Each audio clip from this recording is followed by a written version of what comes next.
स्वागत है आपका मेरे इस चैनल में। आप देख रहे हैं कौटिल्य इंग्लिश। हम स्टार्ट करने जा रहे हैं वर्ब। याद रखेंगे कि YouTube पर इतना डिटेल में, इतना आसान में, बेसिक से लेकर हाई तक आपको कभी नहीं मिलने वाला है। ये पूरा क्लास आपको फ्री में मिलेगा। किसके लिए क्लास है? तो ये 11th वाले भी देख सकते हैं, ठीक है, और 12th वाले भी बच्चे देख सकते हैं। एक्चुअली में ये 12th के लिए है, लेकिन इसमें बेसिक्स टू एडवांस बताए गए हैं, ठीक है। अब ध्यान से देखेंगे, आपको इंग्लिश का पूरा क्लास फ्री में मिल जाएगा। अगर इंग्लिश नहीं आ रहा होगा तो आप इस वीडियो को देखकर सीख सकते हैं। यहाँ पर देखेंगे हर एक चीज़ को लिखा गया है। आपको बता दें कि YouTube के इतिहास में पहली बार ऐसा वीडियो मिलेगा आपको, ठीक है। अगर आपको ऑफलाइन क्लास करना है तो इस नंबर पे कांटेक्ट करके हमारे एड्रेस पे आ जाएंगे, जो कि कहाँ पड़ता है? मोतिहारी, ठीक है, बिहार में है। चलिए आगे आते हैं। बताया गया है हम वर्ब टॉपिक स्टार्ट करने वाले हैं। वर्ब, तो वर्ब क्या होता है? तो बताइएगा कि वह शब्द जो एक्शन और स्टाइल को बताता है क्या कहलाता है? वर्ब कहलाता है। यहाँ पर नोट पॉइंट में बताया गया है कि दुनिया का कोई भी शब्द जिसके अंत में क्या लगा हो? न लगा हो, और न लगने की क्या हो? संभावना हो, वर्ब कहलाता है। जैसे पढ़ना, हंसना, रोना, खेलना, गाना आदि सब क्या है? वर्ब है। कोई दिक्कत? कोई दिक्कत नहीं। दूसरा पॉइंट में देखेंगे, नोट 2 में बताया गया कि दुनिया का कोई भी शब्द जिससे करने या होने का सेंस निकलता हो वो भी क्या कहलाता है? वर्ब कहलाता है। कोई दिक्कत? जिसके लास्ट में न लगा हो या न लगने की संभावना हो वो भी क्या कहलाएगा? वर्ब कहलाएगा। या जिसे करने या होने का बोध हो वो भी क्या कहलाएगा? वर्ब ही कहलाएगा। कोई दिक्कत? कोई दिक्कत नहीं। चलिए एक एग्जाम्पल से हम देखते हैं। यहाँ पे बताया गया, पहले ये देखेंगे, बताया गया कि a word that stand for doing और being something is called verb, यानी करने या होने का सेंस दे, ठीक है ना। यहाँ पर देखेंगे लिखा गया कि ही गोज टू मार्केट, जाने की बात कर रहा है। तो जाने की बात कर रहा है यानी गोज मतलब जाना, जाना यानी क्या? करने की बात कर रहा है, यानी डूइंग की बात कर रहा है, ठीक है ना। तो ही हमारा सब्जेक्ट हो जाएगा, गोज हमारा वर्ब हो जाएगा और मार्केट हमारा ऑब्जेक्ट हो जाएगा, ठीक है। कोई दिक्कत? वर्ब सिर्फ आप यहाँ पर देखेंगे, यहाँ पे आपको सिर्फ वर्ब देखना है। तो क्या है हमारा वर्ब? गोज वर्ब है। कोई दिक्कत? इसमें भी आप कुछ नहीं पहचाना, सिर्फ वर्ब देखना है। आपको धीरे धीरे धीरे धीरे इसका स्टैंडर्ड बढ़ते चला जाएगा, आप सीखते चले जाएंगे। सेकेंड में देखेंगे, सी इज अ नर्स। इज क्या है? इज इसलिए वर्ब है क्योंकि क्या बता रहा है? स्टाइल बता रहा है। किसके स्टाइल बता रहा है? नर्स का, ठीक है। फिर देखेंगे, सी हमारा सब्जेक्ट है, इज हमारा हेल्पिंग वर्ब है, और नर्स क्या है? नाउन है, ठीक है। नाम है इसलिए क्या हो गया? नाउन है। फिर से एक बार देखेंगे, इज इसलिए वर्ब होगा क्योंकि क्या बता रहा है? स्टाइल बता रहा है कि क्या है? कि वह नर्स है। कोई दिक्कत? कोई दिक्कत नहीं।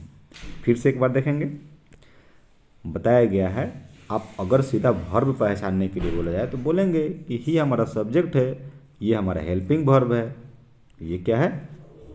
ऑब्जेक्ट है। लेकिन यहाँ पर ये हेल्पिंग वर्ब नहीं है, ठीक है ना, ये हमारा मेन वर्ब है, ठीक है। हेल्पिंग वर्ब कौन सा है? तो ये हेल्पिंग वर्ब है, ठीक है। लेकिन याद रखेंगे कि जब भी किसी सेंटेंस में एक ही वर्ब हो तो किस चीज़ का काम करता है? मेन वर्ब का काम करता है। किसका काम करता है? मेन वर्ब का काम करता है। इसलिए क्या हो जाएगा? मेन वर्ब का काम कर रहा है। खैर छोड़िए, अभी इतना, अब आप बेसिक में समझिए आप कि ही गोज टू मार्केट, इसमें क्या हो गया? गोज हमारा वर्ब हो गया, इसमें क्या हो गया? इज वर्ब हो गया, ठीक है। आगे बढ़ते हैं। देखिएगा, बताया गया कि वर्ब के कितने कैटेगरी होते हैं? तो वर्ब के 2 कैटेगरी होते हैं, हेल्पिंग वर्ब और मेन वर्ब, ठीक है। हेल्पिंग वर्ब और मेन वर्ब। यहाँ पर देखेंगे कि हेल्पिंग वर्ब कौन कौन सा है। तो हेल्पिंग वर्ब को भी 2 कैटेगरी में बांटा गया है, एक प्राइमरी और एक मॉडल्स। मॉडल वर्ब कितने होते हैं? 13 होते हैं।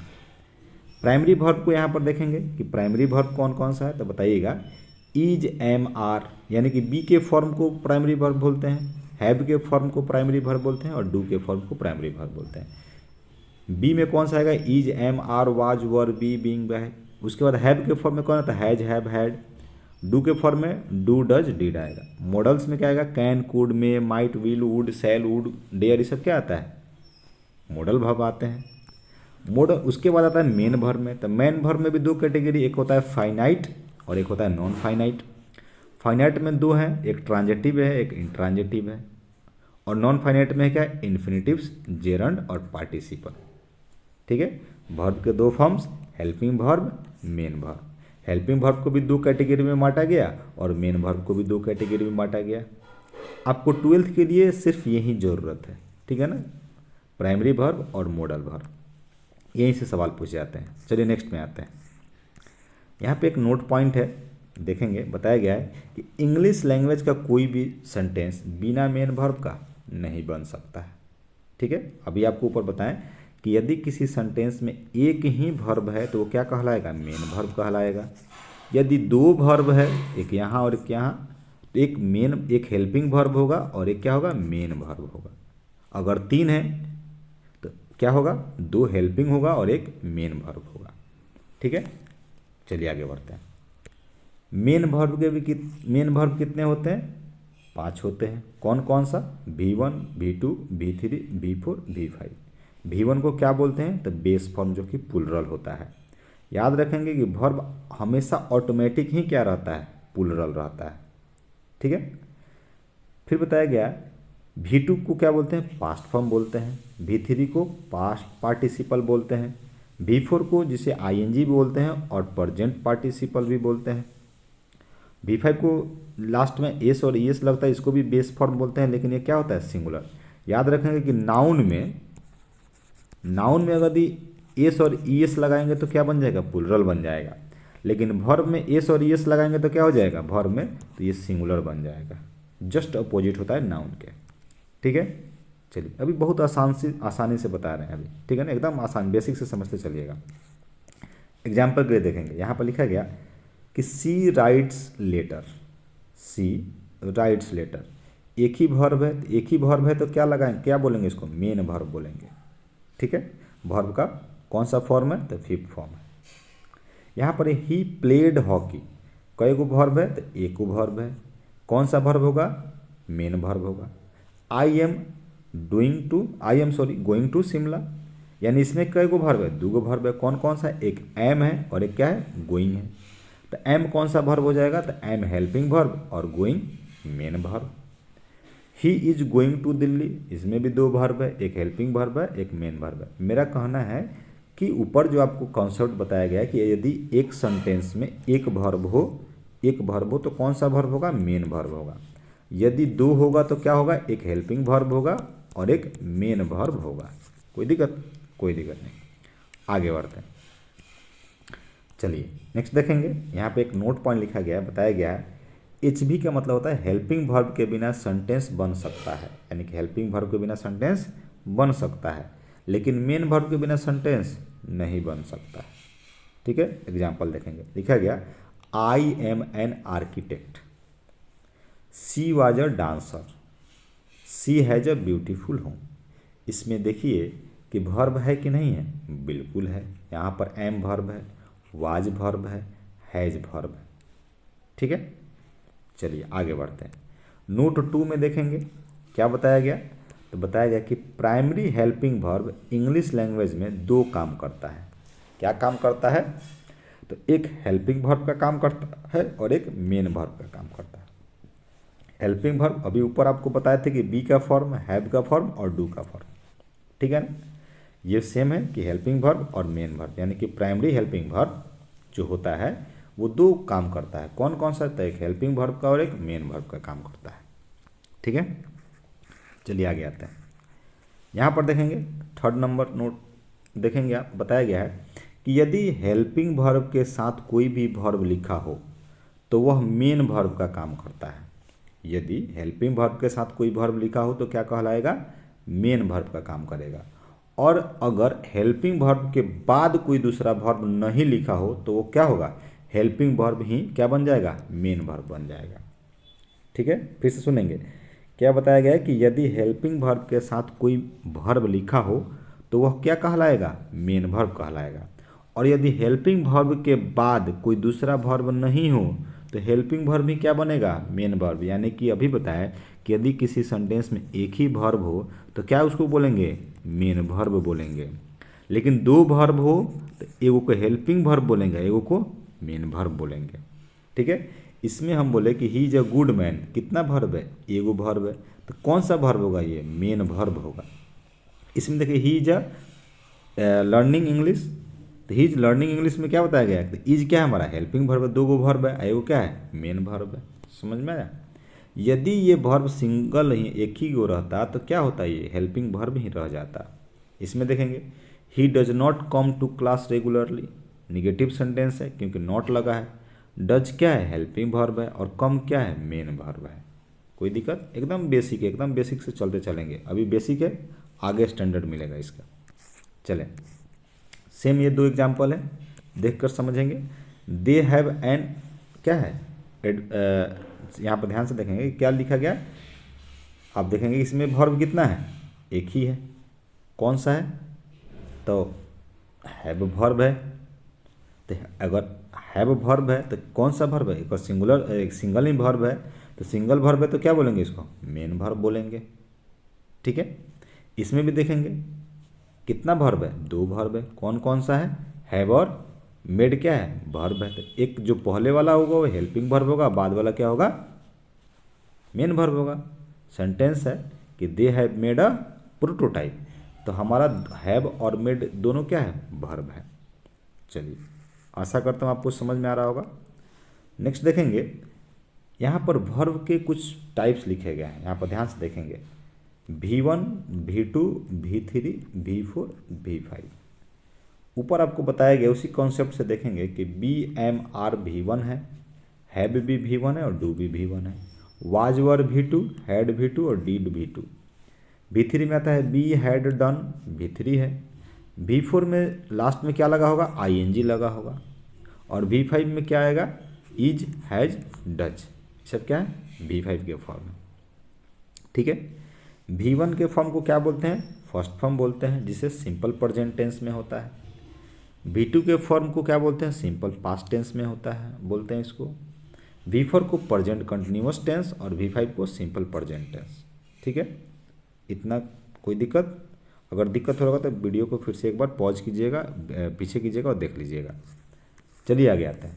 यहाँ से आप देखेंगे, यहाँ पर है कि हैज हैड का प्रयोग, हैव हैड का प्रयोग और हैड का प्रयोग। देखना अभी आपको नहीं समझ में आएगा, नीचे जैसे नीचे जाएंगे आपको बहुत आसानी से समझ में आने लगेगा। ठीक है, आप यहाँ पर देखेंगे क्या बताया गया है, नोट पॉइंट पहले देखेंगे आप। बताया गया कि हैव हेल्पिंग वर्ब भी हो सकता है और मेन वर्ब भी हो सकता है। कैसे देखेंगे, लिखा गया कि ही हैज ईटेन लंच। तो अभी आपको बताया है ऊपर, यहाँ पर ध्यान से देखेंगे, अभी उतना बेसिक मतलब कि उतना शानदार से समझ में नहीं आएगा, लेकिन जैसे नीचे बढ़ेंगे तो आपको समझ में आएगा। हैड का प्रयोग, हैव हैड का प्रयोग और हैड का प्रयोग। तो क्या बताया कि हैव को हेल्पिंग वर्ब भी बोला जा सकता है, सॉरी हैव जो है हेल्पिंग वर्ब भी हो सकता है और क्या हो सकता है मेन वर्ब भी हो सकता है। ठीक है, यहाँ पर ध्यान से देखेंगे, ही हैज ईटेन लंच और सेकेंड सेंटेंस है कि दे हैव ईटेन लंच। दोनों में क्या है, एक में हैज है और एक में हैव है। ऊपर आपने सेंटेंस देखा होगा कि हैव मेन वर्ब हो सकता है। यहाँ पर देखिए इसको लिखा गया कि यदि हैव मेन वर्ब का काम करेगा तो क्या बताएगा, पोजीशन को बताएगा, रिलेशनशिप को बताएगा। ठीक है, ईट ड्रिंक स्पेंड टाइम खाने पीने का क्या देगा, भाव देगा। कोई दिक्कत, यहाँ पर देखें क्या बता रहा है कि ही हैज ईटेन लंच, यहाँ पे किसका भाव दे रहा है, खाने पीने का भाव। ठीक है ना, और दे हैव ईटेन लंच, इसमें भी किस चीज़ की बात हो रही है, खाने पीने की भाव दे रही है। ठीक है, चलेंगे नेक्स्ट पॉइंट देखेंगे। नोट में दिया गया है अगला कि जब कभी हैव की फॉर्म मेन वर्ब का काम करती हो, जब कभी हैव की फॉर्म मेन वर्ब की काम करती हो तो वह किसको बताता है, position, relationship, eat drink spend time का सेंस देती है। अभी ऊपर सेंटेंस के द्वारा बताया गया आपको कि हैव की जो फॉर्म होती है वो मेन वर्ब का काम करती है, तो किस चीज़ का सेंस देता है, तो पोजीशन, रिलेशनशिप, खाने पीने का सेंस देता है। Example, I have a car, क्या बता रहा है, पोजीशन को बता रहा है कि मेरे पास क्या है, कार है, और एक ही वर्ब है तो मेन वर्ब है। सी हैज अ ग्रेट फैमिली, ठीक है ना, किस फैमिली है, तो रिलेशन को बताएगा, और एक वर्ब है तो मेन वर्ब का काम करेगा। आई हैड लंच, खाना के बाद बता रहा है, हैड है तो एक ही वर्ब है, तो कौन सा वर्ब होगा, मेन वर्ब होगा। ठीक है, ये बेसिक है, अभी आपको नीचे मिलेगा। चलिए ये देखेंगे थोड़ा सा, अब थोड़ा सा आता है। ठीक है ना, क्या बताया गया कि यदि हैव वर्ब का फर्स्ट फॉर्म है तो उसका भी 5 गो फॉर्म होगा। कौन सा होगा, V1, V2, V3, V4, V5। जैसे में यहाँ पे हैव को V1 बोल सकते हैं, हैड को V2 बोल सकते हैं, हैड को V3 बोलेंगे, हैविंग को V4 और हैज को V5 बोलेंगे। तो अगर V1 हैव को बोलेंगे तो इट को भी V1, हैड को V2 तो एट इसका क्या हो जाएगा, V2 हो जाएगा। हैड अगर V3 है तो इटन V3 हो जाएगा, हैविंग V4 है तो ईटिंग V4 हो जाएगा, और हैज V5 है तो इट्स क्या होगा, V5 होगा। देखेंगे, इसको ध्यान से रखेंगे, ये अभी नीचे सवाल मिलेगा तब कन्फ्यूजन में पड़ जाएंगे, इसलिए आप याद रखिएगा इसको। यहाँ पर आप थोड़ा देखते हैं, रूल्स पे आते हैं। एग्जाम्पल के लिए है कि सिंपल प्रेजेंट टेंस में हमको एक सेंटेंस बनाना है जिसका स्ट्रक्चर है सब्जेक्ट प्लस V1 के साथ क्या है, SES। ठीक है, या V5 बोल सकते हैं। ठीक है ना, यहाँ पर देखेंगे कि I usually eat bread and butter for breakfast. तो यहाँ पर सब्जेक्ट हमारा क्या हो गया, आई, V1 हमारा क्या है, ईट है, और इसके साथ क्या लगाना है, एस या ES लगा सकते हैं, एस या ES लगा सकते हैं, किसके साथ, V1 के साथ। तो यहाँ पर क्या है, ईट है, bread and butter for breakfast, कोई दिक्कत। अच्छा, पहले सेकंड वाला भी सेंटेंस देखेंगे, उसके बाद I usually have bread and butter for breakfast. अभी आपको बताया गया, या तो V1 में ये भी लिख सकते हैं या V1 में हैव भी लिख सकते हैं। आप यहाँ देखेंगे V1 में हैव है और V1 में ईट है, दोनों इक्वल सेंस दे रहा है कि नहीं दे रहा है, दोनों V1 का ही सेंस दे रहा है कि नहीं दे रहा है, दे रहा है, बिल्कुल समझ में आया। चलिए आगे बढ़ते हैं, ये भी देखेंगे। She drinks warm water with lemon in the morning, drinks और she has warm water with lemon in the morning, किसका सेंस दे रहा है, फिर से ऊपर आएंगे, ड्रिंक्स और हैज का फॉर्म देखेंगे, हैज और इट्स एस और इस लगा हुआ है, V5 का सेंस दिया। आशा कर रहा हूँ समझ में आ गया होगा। ठीक है, चलिए नेक्स्ट आते हैं। यदि सिंपल पास्ट में कोई सेंटेंस बनाना हो तो सब्जेक्ट के साथ वर्ब का कौन सा फॉर्म, सेकेंड फॉर्म। यहाँ पे लिखा गया कि आई एट लंच, एट क्या है, वर्ब का सेकेंड फॉर्म है, और आई हैड लंच, दोनों एक ही सेंस दे रहा है, दोनों एक ही सेंस दे रहा है। किसका सेंस दे रहा है, तो V2 का सेंस दे रहा है। ठीक है, ऊपर वाला आपने रूल्स देखा होगा, समझ में आ गया होगा। सेम यहाँ पे है कि she drank warm water with lemon in the morning, और she had warm water with lemon in the morning. Drank क्या है और हैड क्या है, अभी यहाँ पे देखें हैड क्या है तो V2 है, और ड्रैंक क्या है, V2 है। आशा कर रहा हूँ समझ में आ गया होगा। चलिए आगे बढ़ते हैं। बताया कि प्रेजेंट परफेक्ट टेंस में अगर सब्जेक्ट बनाना, कोई सेंटेंस बनाना हो, अभी एक बेसिक चल रहा है, अभी ध्यान से देखेंगे इसको। ठीक है ना, अभी बहुत लंबा टॉपिक है ये। सब्जेक्ट के साथ क्या है, हैज हैव, और हैज हैव के साथ क्या लगेगा, V3। तो यहाँ पे ध्यान से देखेंगे कि आई हमारा सब्जेक्ट हो गया, हैज या हैव में से कोई एक हो जाएगा, और वर्ब का थर्ड फॉर्म है तो ईटेन क्या है, वर्ब का थर्ड फॉर्म है, क्या कर रहा है, लंच, खाने की बात कर रहा है। ठीक है, आई हैव हैड लंच, तो हैव क्या है हमारा, हैव हेल्पिंग वर्ब है, और हैड क्या है हमारा, मेन वर्ब है, और क्या है ये, वर्ब का हैड, वर्ब का थर्ड फॉर्म है, और लंच खाने की बात कर रहा है। फिर यहाँ पे देखेंगे सी हैज ईटेन लंच, हैज क्या है, यहाँ पे रूल्स में है, सी हमारा सब्जेक्ट हो जाएगा, ईटेन वर्ब 3 हो जाएगा, और लंच खाने की बात कर रहा है। सी हैज हैड लंच क्या हो जाएगा, वर्ब, ठीक है, और ये क्या हो जाएगा हमारा, वर्ब 3 हो जाएगा, और लंच खाने की बात बता रहा है। समझ गए, नहीं समझे, फिर से समझाते हैं। बताया गया कि सी हैज हैड लंच, हैज हमारा क्या है, सी सबसे पहले हमारा सब्जेक्ट हो गया, इन दोनों में से कोई एक होगा क्या, तो हैज आ गया, हैड क्या है, V3 है, और लंच खाने की बात बता रही है। ठीक है, आगे बढ़ते हैं। पास्ट परफेक्ट टेंस में अगर सेंटेंस बनाना हो तो हैड के साथ वर्ब का थर्ड फॉर्म। यहाँ पर देखेंगे she had eaten dinner before I reached home. अब देखेंगे हमारा सब्जेक्ट सी है, हैड यहाँ पर आप देख रहे होंगे ये वाला हैड आ गया, उसके साथ भी थ्री यानी इटेन क्या है वर्ब का थर्ड फॉर्म है, और डिनर खाने की बात बता रहा है जब घर आ रहा है तो। उसी प्रकार यहाँ पर देखेंगे she had dinner, she subject हो गया, हैड हमारा रूल्स में है और हैड क्या है भी थ्री है, इसमें भी किसकी बात कर रहा है खाने की बात कर रहा है। कोई दिक्कत नहीं। आगे बढ़ते हैं। यहाँ पे काइंड्स ऑफ वर्ब, वर्ब के कितने प्रकार होते हैं? दो प्रकार होते हैं। कौन कौन से? Transitive verb, intransitive verb. ठीक है, ट्रांजिटिव वर्ब किसको बोलते हैं? तो बताया गया है कि जिस वर्ब के बाद ऑब्जेक्ट का प्रयोग हुआ हो, किसका प्रयोग हुआ हो? ऑब्जेक्ट का, उसको क्या बोलेंगे? ट्रांजिटिव वर्ब कहेंगे। ठीक है, नोट में यहाँ पे देखेंगे ऐसा वर्ब जिसके बाद क्या हो? व्हाट हुम का रिप्लाई हो। क्या हो? व्हाट और हुम का रिप्लाई हो, तो ऐसे वर्ब के बाद ऑब्जेक्ट क्या होता है? नाउन या प्रनाउन में लिखा होता है, उसे क्या बोलेंगे? Transitive verb.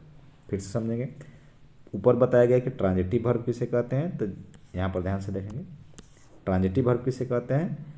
तो वर्ब के बाद क्या लगा हो? ऑब्जेक्ट का प्रयोग हुआ, उसे क्या बोलेंगे? ट्रांजिटिव वर्ब बोलेंगे। ठीक है, और यहाँ पे क्या बताया गया कि ऐसा वर्ब जिसके बाद व्हाट और हुम का रिप्लाई हो, तो ऐसे वर्ब के बाद ऑब्जेक्ट क्या होता है? नाउन या प्रनाउन में लिखा होता है, उसे क्या बोलेंगे? Transitive verb. जैसे में आई एट मैंगो, तो आई एट मैंगो ये तो हमारा वर्ब हो गया। अब मैंगो क्या है? नाउन है कि नहीं है? यहाँ पे क्या बताएं कि वर्ब के बाद जो ऑब्जेक्ट होगा क्या होगा? नाउन या प्रनाउन हो सकता है। ठीक है, Ram it's rice, Ram it's rice, Ram subject, it's हमारा वर्ब और राइस क्या हो गया? नाउन हो गया। उसी प्रकार आई लव यू, यू क्या है? सब्जेक्ट है, प्रनाउन। ठीक है ना, यानी कि किसी के बारे में बात कर रहा है। लव क्या है? ट्रांजिटिव वर्ब है। He has helped my brother, भाई की बात बता रहा है। ठीक है ना, हैज हेल्प ट्रांजिटिव वर्ब है, ही हमारा क्या हो गया? सब्जेक्ट हो गया। ठीक है, आशा करता हूँ समझ में आ रहा होगा। नेक्स्ट में देखेंगे कि my brother has read the book, my brother has read the book, my brother subject, has read क्या हो गया? ट्रांजिटिव वर्ब हो गया। और क्या है? ऑब्जेक्ट है, तो क्या बोलेंगे? बुक, यानी कि ऑब्जेक्ट नाउन बुक है, क्या? Transitive verb. यानी आपको सीधे बताया गया कि यदि ट्रांजिटिव वर्ब के बाद क्या होना चाहिए? ऑब्जेक्ट होना चाहिए, तो क्या कहलाएगा? ट्रांजिटिव वर्ब कहलाएगा। ठीक है, यानी कि ऑब्जेक्ट लास्ट में हो तो क्या पहले वाला जो वर्ब होगा वो क्या कहलाएगा? Transitive verb. तो यहाँ पे क्या है? ऑब्जेक्ट है, तो ये वाला क्या कहलाएगा? ट्रांजिटिव वर्ब कहलाएगा। ठीक है, यहाँ पे देखेंगे सब्जेक्ट लाइक, यानी कि I like this beautiful flowers, this beautiful flowers क्या हो गया? हमारा ऑब्जेक्ट हो गया, और इसके पहले वाला जो वर्ब होगा वो कौन सा होगा? Verb, transitive verb. इसी प्रकार ये सेंटेंस देख लेंगे आप। आगे बढ़ते हैं। इनट्रांजिटिव वर्ब किसको बोलते हैं? तो बताया गया कि जिस वर्ब के बाद ऑब्जेक्ट का प्रयोग नहीं हुआ हो, यानी कि वर्ब के बाद ऑब्जेक्ट का प्रयोग नहीं हुआ, उसको क्या बोलेंगे? Intransitive verb. जैसे यहाँ पर देखेंगे आई ईट वर्ब है? नहीं है। आई स्लीप वर्ब है? नहीं है। द मैन डेड वर्ब है? नहीं है। द गर्ल स्माइल वर्ब है? नहीं है। सी रीड्स है वर्ब? नहीं है। ही इज लाफिंग, इसमें वर्ब है? बिल्कुल है। कहाँ पे है? इज तो वर्ब ही है ना, क्या है? वर्ब है। तो कौन सा वर्ब होगा बताइए ज़रा। यहाँ पर क्या है? वर्ब है। He is laughing, he is, अभी आपको बताया गया कि वर्ब नहीं होगा, सॉरी यहाँ पर क्या है? वर्ब है और क्या नहीं होना चाहिए? यानी कि वर्ब के बाद ऑब्जेक्ट नहीं होना चाहिए। तो ऑब्जेक्ट यदि नहीं होगा, यहाँ पे रूल्स में आप देखेंगे क्या बताया गया कि जिस वर्ब के बाद क्या हो? ऑब्जेक्ट का प्रयोग नहीं हुआ हो, उसे क्या बोलेंगे? इनट्रांजिटिव। वर्ब के बाद ऑब्जेक्ट का प्रयोग, तो इन सभी में तो वर्ब ही नहीं है। वर्ब है? अरे सब ये तो वर्ब ही है ना, ऑब्जेक्ट नहीं है इसमें। क्या नहीं है? ऑब्जेक्ट नहीं है, ऑब्जेक्ट नहीं है। ठीक है ना, लेकिन इसमें क्या है? ये भी वर्ब और ये भी वर्ब। हंसने की बात बता रहा है, क्या है? लाफिंग वर्ब का फोर्थ फॉर्म है, यहाँ पे ऑब्जेक्ट है? नहीं है। सारे कौन से वर्ब होंगे? तो इनट्रांजिटिव वर्ब। कौन से वर्ब? Intransitive verb. ठीक है, सेम वही सेंटेंस है। चलिए नेक्स्ट में आते हैं। नेक्स्ट में कह रहा है कि बहुत से वर्ब ऐसे हैं जो ट्रांजिटिव भी हो सकते हैं और इंट्रांजिटिव भी। कैसे? तो depending on the situation, situation के अनुसार बताया गया कि जब इसके बाद कोई ऑब्जेक्ट रहता है तो वो क्या कहलाता है, यानी वर्ब के बाद जब क्या रहता है, ऑब्जेक्ट रहता है, तो ट्रांजिटिव वर्ब कहे जाते हैं। और जब कोई ऑब्जेक्ट नहीं रहता है तो क्या कहलाता है, इंट्रांजिटिव वर्ब। जैसे एग्जाम्पल में द बेल रैंग लाउडली, तो द बेल क्या है, हमारा सब्जेक्ट हो गया, रैंग क्या है, वर्ब है, लाउडली बजने की बात बता रहा है तो एडवर्ब है। किसने बजाया था, पता तो चल ही नहीं रहा है किसने बजाया, तो कौन सा वर्ब होगा इसके पहले वाला, नाउन या प्रोनाउन रहता तो क्या होता, ट्रांजिटिव वर्ब होता, लेकिन यहाँ पे तो कोई सब्जेक्ट ऑब्जेक्ट ही नहीं है, तो कौन सा हो जाएगा, ये इंट्रांजिटिव वर्ब। यहाँ पे देखेंगे the peon rang the bell, अब यहाँ पे बेल क्या हो गया, ऑब्जेक्ट हो गया। कैसे? तो प्यून ने बजाया है बेल को, चपरासी ने घंटा बजाया, ये कौन सा वर्ब हो जाएगा, ट्रांजिटिव वर्ब, क्योंकि इसके बाद क्या है, ऑब्जेक्ट है।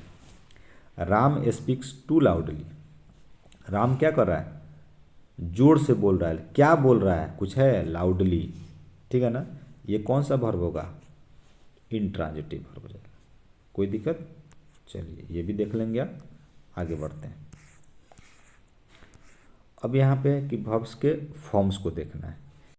वर्ब फॉर्म्स की शुरुआत करते हैं। वर्ब फॉर्म्स के 5 रूप होते हैं, यानी कि 5 रूप वो कौन कौन से होते हैं, तो there are 5 types of verbs. कौन कौन से हैं, V1, V2, V3, V4 और V5। V1 में बताया गया है कि V1 कौन होता है, तो यह वर्ब का प्रेजेंट टेंस फॉर्म होता है। आप इसको छोड़ेंगे, अभी आप यहाँ पर देखेंगे V1 जैसे में गो, ईट, राइट, वर्क, ये सब क्या है, यानी कि जो सेंटेंस जो सीधा का सीधा लिख दिया जाए उसको क्या बोलते हैं, V1। और ये हमेशा प्रेजेंट टेंस में, यानी कि प्रेजेंट की बात बताता है। V2 में क्या होता है, तो V2 हमेशा पास्ट की बात बताता है। किसकी बात बताता है, तो पास्ट की बात बताता है। तो गो का क्या होता है, वेंट, ईट का एट, राइट का रोट, वर्क का वर्कड, लाफ का लाफ्ड होता है, ठीक है। सेम उसी प्रकार V3 होता है। V3 किसको बताता है, तो V3 जो है वो पास्ट प्रिंसिपल को बताता है। इसमें जैसे में यहाँ पर देखेंगे कि V1 गो है, V2 क्या है, वेंट है, तो V3 हो जाएगा गॉन। V3 इसका ईटन, ईट का क्या हो जाएगा, ईटन हो जाएगा, राइट का क्या हो जाएगा, रिटर्न हो जाएगा। इस तरह आप देख सकते हैं। V4 में क्या है, तो V4 क्या किसको बताता है, तो प्रेजेंट पार्टिसिपलों को बताता है। और इसमें लास्ट में क्या दिखेगा आपको, तो ING, क्या दिखेगा, ING दिखेगा, ठीक है ना। हर एक शब्द में जिस जो V4 होगा उसमें ING दिखेगा, ठीक है। आगे देखते हैं V5। V5 में क्या है कि V5 कहता है कि जिस सेंटेंस के लास्ट में क्या हो, एस या ES, ठीक है ना। आप नॉर्मली यहाँ पर देखेंगे कि V5 क्या बताएगा कि वह वर्ब का मैंने फॉर्म है जिसमें क्या लगा हो, एस लगा हो। जैसे में गोज, ईट्स, रन, ला, यानी कि लास्ट जिस भी सेंटेंस में एस या ES लगा हो वो क्या कहलाएगा, V5 कहलाएगा, ठीक है। इसको एक बार में रिवीजन कर लेते हैं। V1 गो, V2 went, V3 gone, V4 going और V5 गोज, ठीक है। आगे देखेंगे आप कि 1 नंबर में बताया गया है कि वर्ब के प्रेजेंट फॉर्म अर्थात यानी कि वर्ब का जो प्रेजेंट फॉर्म होता है यानी कि V1 जो होता है सिर्फ पास्ट फॉर्म यानी V2 में बदलने का नियम बताना है, ठीक है ना। यानी कि V1 से अगर V2 और V3 बनाना होगा तो कैसे बनाएंगे। उसके अलावा कि वर्ब का जो फर्स्ट फॉर्म है उसमें ING जोड़ने से क्या हो जाता है, V4 हो जाता है, और S और ES जोड़ने से क्या हो जाता है, V5 हो जाता है। ऊपर बताया गया कि यदि V1 है और V2 बनाना है, V1 से V2 और V3 बनाना है तो कैसे बनाएंगे, और V1 को ING जोड़कर क्या बनाया जाता है, V4 बनाया जाता है, और S और ES जोड़कर क्या बनाया जाता है, V5 बनाया जाता है। कोई दिक्कत, कोई दिक्कत नहीं। आगे बढ़ते हैं। यहाँ पर देखेंगे ऊपर क्या बताया गया आपको कि V1 से क्या बनाना है, V4 और V5 बनाना है। तो V1 से अगर V1 में कोई सेंटेंस है गो जैसे लिखा गया तो इसका V4 क्या हो जाएगा, ING जुड़ जाएगा, गोइंग। V5 में क्या लग गया, ES लग गया, ऊपर बताया गया है, ठीक है। ईट का क्या होगा, ईटिंग और इट्स हो गया। रीड का क्या होगा, रीडिंग और रीड्स हो गया। कट का कटिंग और कट्स, ठीक है। ये बेसिक एकदम, जिनको एकदम इंग्लिश नहीं आता है ना वो एकदम इसको अच्छे से देखेंगे, और जिनको आता है वो भगा कर देखेंगे, ठीक है। यहाँ पर देखेंगे, यदि बताया गया कि V1 में क्या जोड़ा हुआ और D और ED जोड़कर क्या बनाया जाता है, V2 या V3 बनाया जाता है। V1 में D और ED जोड़कर क्या बनाया जाता है, V2 और V3 बनाया जाता है। जैसे में enjoy, enjoyed, enjoyed, arrive, arrived, arrived, work, worked, worked, answer, answered, answered, ठीक है ना। यानी कि V1 में क्या जोड़ेंगे कि V2 और V3 बन जाएगा, ठीक है। तो क्या जोड़ेंगे, तो D और ED जोड़कर V2 और V3 बनता है। चलिए आगे आते हैं। फिर बताया गया है कि V1 के लास्ट में E हो तो सिर्फ D जोड़कर क्या बना दिया जाता है, V2 और V3। याद रखेंगे, V1 के लास्ट में E हो और क्या जोड़ देंगे, सिर्फ D जोड़कर क्या बन जाएगा, V2 और V3 बन जाएगा। जैसे देखेंगे यहाँ पर लिखा गया एडवाइस, लास्ट में क्या है, E है, यहाँ पर E दिख रहा होगा आपको, एडवाइस, सिर्फ लास्ट में क्या जोड़ देंगे, D जोड़ देंगे। क्या जोड़ देंगे, D जोड़ देंगे, क्या हो जाएगा, एडवाइस्ड, ठीक है। ये भी एडवाइस्ड हो गया। डाई है, लास्ट में E है, क्या जोड़ देंगे, लास्ट में D जोड़ देंगे, तो क्या हो जाएगा, डेड, डाइड हो जाएगा। यहाँ पर क्या हो गया, डाइड हो गया। यूज का यूज्ड, यूज, एब्यूज का एब्यूज्ड, एब्यूज्ड, ठीक है। यानी कि V1 के लास्ट में E है और E के लास्ट में क्या जोड़ देंगे, D जोड़ देंगे, तो क्या बन जाएगा, V2 और V3 बन जाएगा। नेक्स्ट देखेंगे, बताया गया है कि V1 के लास्ट में क्या हो, यदि Y हो, क्या हो, Y हो, तथा Y के पहले क्या हो, कोई कॉन्सोनेंट हो। देखिए लास्ट में क्या है, Y है, और इसके पहले जो R है वो क्या है, कॉन्सोनेंट। याद रखेंगे, अल्फ़ाबेट्स टोटल 26 होते हैं, वॉवेल्स 5 होते हैं और कॉन्सोनेंट 21 होते हैं, ठीक है ना। वॉवेल्स कौन कौन से होते हैं, तो A, E, I, O, U, ये वॉवेल्स हैं। इनके अलावा सारे के सारे क्या होते हैं, कॉन्सोनेंट होते हैं, ठीक है।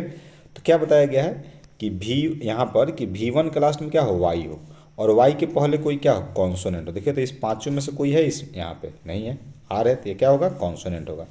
तो Y को क्या, किस में, I में बदल देंगे। किस में बदल देंगे, Y को I में बदल देंगे, और ED जोड़कर क्या बना देंगे, V2 और V3 बना देंगे। कोई दिक्कत, देखेंगे फिर से। जैसे में यहाँ पे लिखा गया ट्राई, क्या लिखा गया, ट्राई, Y को किस में बदल देंगे, I में, और लास्ट में क्या जोड़ देंगे, ED, ठीक है, दिख रहा होगा।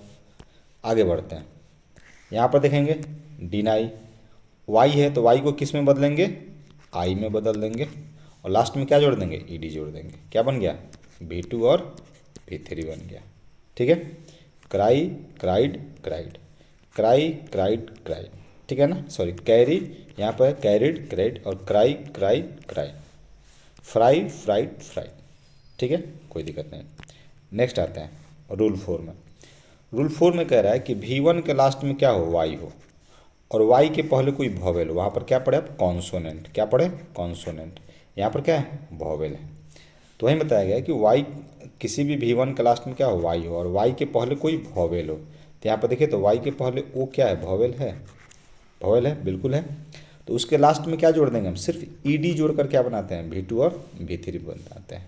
इसमें Y का परिवर्तन नहीं होगा। देखिए तो इंजॉय यहाँ पर लिखा गया है, तो इंजॉय जो लास्ट में Y है इसमें कोई परिवर्तन आया, यहाँ पे नहीं आया, सिर्फ क्या जोड़ दिया गया, ED जोड़ दिया गया। क्या बन गया, V2 V3 बन गया। प्ले, प्लेड, प्लेड, ठीक है। यदि वॉवेल रहेगा तो कोई चेंज नहीं होगा, यदि कॉन्सोनेंट होगा तो चेंज हो जाएगा। चलिए रूल 5 में आता है। रूल 5 कह रहा है कि यदि V1 के लास्ट में क्या हो, कॉन्सोनेंट हो, तथा कॉन्सोनेंट के पहले सिंगुलर वॉवेल हो, क्या हो, सिंगुलर वॉवेल हो, तो ED जोड़कर V2 और V3 बनाएंगे, ठीक है ना। क्या जोड़कर, ED जोड़कर V2 और V3 बनाते समय क्या देखना है कि कॉन्सोनेंट का जो लास्ट का जो लेटर होता है उसका क्या होता है, डबल हो जाता है। कॉन्सोनेंट का जो लास्ट का लेटर होता है वो क्या होता है, डबल होता है। जैसे में आप देखेंगे एग्जाम्पल के थ्रू, यहाँ पर लिखा गया पार्ट, PAT, ठीक है ना। अब यहाँ पर देखिए क्या बताया गया कि कॉन्सोनेंट, यहाँ पर बताया गया कि V1 के लास्ट में कॉन्सोनेंट हो, V1 के लास्ट में कॉन्सोनेंट हो, और कॉन्सोनेंट से पहले कोई क्या हो, सिंगुलर वॉवेल हो, क्या हो, सिंगुलर। तो यहाँ पे ए क्या है, सिंगुलर है, एगो है, एगो है तो सिंगुलर वॉवेल हुआ। तो क्या लास्ट में जोड़ देंगे, ईडी जोड़ देंगे। लेकिन ईडी जोड़ने से पहले जो इसका लास्ट का जो लेटर होगा इसको क्या बना देंगे, दूगो बना देंगे। ठीक है, जैसे में यहाँ पर पी ए टी, तो आप देखिएगा पी ए टी, अब फिर एक और टी जोड़ा और लास्ट में क्या जुड़ गया, ईडी। ठीक है ना, सेम वही है। डी आर ओ पी, तो डी आर ओ पी, और फिर एगो पी लिख दिया और ईडी जोड़ दिया गया, dropped. Stop S T O P और S T O P E D. ठीक है, आशा करता हूँ समझ में आ गया होगा। चलिए आगे बढ़ते हैं। आगे कह रहा है 6 नंबर में कि कुछ ऐसे वर्ब्स हैं जिनके अंत में क्या रहता है, डी रहता है, तथा डी को टी में बदलकर V2 और V3 बना दिया जाता है। क्या रहता है, लास्ट में डी रहता है, उस डी को क्या करते हैं, बदल देते हैं, लास्ट में क्या जोड़ते हैं, टी जोड़ देते हैं V2 और V3 बनाने के लिए। जैसे में बेंड, क्या बन गया, bent bent. Spend spent spent. Build built build. कोई दिक्कत, कोई दिक्कत नहीं। आगे बढ़ते हैं। यहाँ पर देखेंगे रूल 7 में कह रहा है कि कुछ ऐसे वर्ब्स हैं जिनके लास्ट में क्या रहता है, डी या टी रहता है, तथा उसको अगर V2 और V3 बनाना हो तो V1 के समान उसको क्या कर देता है, बना दिया जाता है। जैसे में ध्यान से देखेंगे, ये हीट है, तो जैसा हीट है इसमें कोई बदलाव नहीं करेंगे, हीट का हीट ही हो जाएगा। पुट का पुट ही रह जाएगा V2 और V3। कट का V2 V3 भी कट रह जाएगा। कॉस्ट का V2 V3 भी वहीं रह जाएगा, इसमें कोई चेंज नहीं होगा। फिर से एक बार देखेंगे, वर्ब यानी कुछ ऐसे वर्ब हैं जिसके लास्ट में क्या रहता है, डी होगा या टी होगा। यहाँ पर देखिए टी है टी है टी है, वैसे ही कोई सेंटेंस रहता है जिसमें डी हो। ठीक है ना, उसमें कोई भी V2 V3 बनाते समय कोई भी बदलाव नहीं होता है। नेक्स्ट देखिए क्या कह रहा है कि वर्ब्स के प्रेजेंट फॉर्म यानी कि V1 से यदि पास्ट प्रिंसिपल फॉर्म यानी V4 में बदलना हो तो कुछ नियम है। क्या नियम है, तो यहाँ पर देखेंगे क्या नियम है, एकदम बेसिक है। तो एराइज लिखा गया है, क्या लिखा गया है, एराइज। इसमें देखेंगे क्या है, एराइजिंग लिखा गया। इसमें देखिए तो क्या चेंजिंग हुआ, कुछ चेंजिंग हुआ, बिल्कुल चेंजिंग हुआ। क्या चेंजिंग हुआ, तो ई को हटा देंगे, अगर लास्ट का जो भी सेंटेंस होगा ई, उसको हटाकर क्या जोड़ देंगे, आईएनजी। जैसे में एराइज, तो ई हटा कर देखिए तो इसके बाद ई है तो इसमें क्या हटा दिया गया और क्या जोड़ दिया गया, आईएनजी। चार्ज का क्या होगा, चार्जिंग। गिव का गिविंग। सेव का सेविंग। टेक का टेकिंग। राइड का राइडिंग। कोई दिक्कत, कोई दिक्कत नहीं। चलिए आगे आते हैं। सेम होएंगे वैसा ही देखेंगे आप कि कुछ ऐसे वर्ब हैं जिनके लास्ट में कॉन्सोनेंट रहता है तथा कॉन्सोनेंट के पहले वॉवेल रहता है, तो आईएनजी जोड़ते समय अंतिम कॉन्सोनेंट का क्या हो जाएगा, डबल हो जाएगा। अंतिम कॉन्सोनेंट का डबल। देखिए तो इस लास्ट में कॉन्सोनेंट टी है और वॉवेल क्या है, ए है, तो लास्ट का जो टी होगा वो क्या हो जाएगा, डबल हो जाएगा। जैसे में यहाँ पर देखिए BEAT है, तो यहाँ पर देखिए BE और क्या हट गया, ए हट गया। क्या हट गया, ए हट गया, और क्या हो गया, डबल TING। क्या हट गया, ए हट गया और डबल TING हो गया, बीटिंग हो गया। DROP, ठीक है ना, क्या हट, यहाँ पे थोड़ा सा मिसप्रिंट हो गया है, ठीक है ना, ध्यान से देखेंगे। यहाँ पर एक बार देखेंगे क्या बताया गया है, कुछ ऐसे वर्ब्स हैं जिनके लास्ट में कॉन्सोनेंट रहता है, लास्ट में कॉन्सोनेंट रहता है तथा कॉन्सोनेंट के पहले क्या रहता है, वॉवेल रहता है, तो आईएनजी जोड़ते समय कॉन्सोनेंट का क्या होता है, डबल हो जाता है। इसमें क्या छूट गया है, इसमें ए छूट गया है, ठीक है ना, यही मिस्टेक हो गया था। ठीक है, यहाँ पर देखेंगे ये वॉवेल है और ये क्या है, लास्ट वाला पी कॉन्सोनेंट है, तो लास्ट वाला क्या हो जाएगा, डबल हो जाएगा। DROPPING। स्विम है SWIM, तो SWIMMING। पुट है तो पुटिंग हो गया, हिट है तो हिटिंग हो गया, रन है तो रनिंग हो गया। आशा करता हूँ समझ में आ गया होगा। आगे बढ़ते हैं। कुछ ऐसे वर्ब्स हैं जिनके लास्ट में क्या है, IE रहता है तथा उनमें ING जोड़ते समय आई की जगह क्या हो जाता है, वाई रहता है। क्या हो जाता है, वाई हो जाता है। जैसे में LIE, तो क्या बताया गया है, IE के जगह क्या जोड़ दिया जाता है, उसमें ING जोड़ते समय IE लगा दिया जाता है। आई के मतलब हटाकर क्या लगा दिया जाता है, वाई लगा दिया जाता है। जैसे में LIE, तो यहाँ पर देखेंगे यहाँ पर क्या कर देना है, आई रह जाएगा कि हट जाएगा, बिल्कुल ठीक है ना। तो यहाँ पर बताएगा एल आई ई, तो क्या लिखा है L Y I N G, यानी कि आई ई को हटाकर क्या जोड़ देंगे, वाई लगा देंगे और लास्ट में क्या हो जाएगा आई एन जी। टी आई ई, तो टी रहेगा और आई ई हट जाएगा और क्या हो जाएगा वाई बन जाएगा और आई एन जी लग जाएगा। डाई का डाइंग हो गया। आगे बढ़ते हैं, देखिए नेक्स्ट है auxiliary verb. Total auxiliary verb कितने होते हैं, 24 होते हैं। क्लास लंबा हो जाएगा, इसलिए वीडियो को नेक्स्ट पार्ट में आप देख सकते हैं। Thank you.